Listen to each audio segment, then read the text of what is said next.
नुआपड़ा जिला स्तरीय नियुक्ति मेला अनुष्ठित हो सरकारी तालीम केन्द्र खरियार रोड रे आयोजित एही कार्यक्रम रे 1155 जन चाकरी आशायी युवक युवती नाम पंजीकृत करथिले।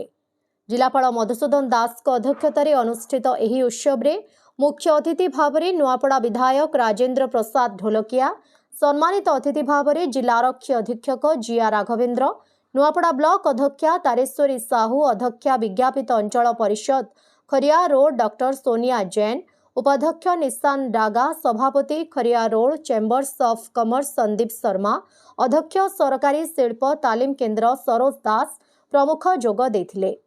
जिला प्रशासन तथा जिला अध्यक्ष विकास और नियोजन अधिकारी विनोद लाक्रांक उद्यम क्रमे आयोजित एही नियुक्ति मेलारे राज्य और राज्य बाहर 30 रु ऊर्ध्व सरकारी और बेसरकारी नियुक्तिदाता संस्था प्रकल्प शिल्प तालीम प्रतिष्ठान जोग देथिले। एही मेलारे जिलार समस्त 5टी ब्लॉक तथा जिला बाहर चाकरी आशायी युवक युवती विभिन्न शिक्षागत योग्यतार अंशग्रहण करथिले। समस्त बीडीओ और ओडिशा जीविका मिशन तरफरु सेमानंक आसीबा पई मागणा बस सेवा जोगाई दिया जायथिला। शिविर परिचालना रे ईओ विज्ञापित अंचल परिषद खरियार रोड कमलासन रथ एठार समस्त कर्मचारी, सरकारी तालीम केन्द्र खरियार रोड समस्त कर्मचारी, नियोजन कार्यालय कर्मचारी सहयोग करथिले।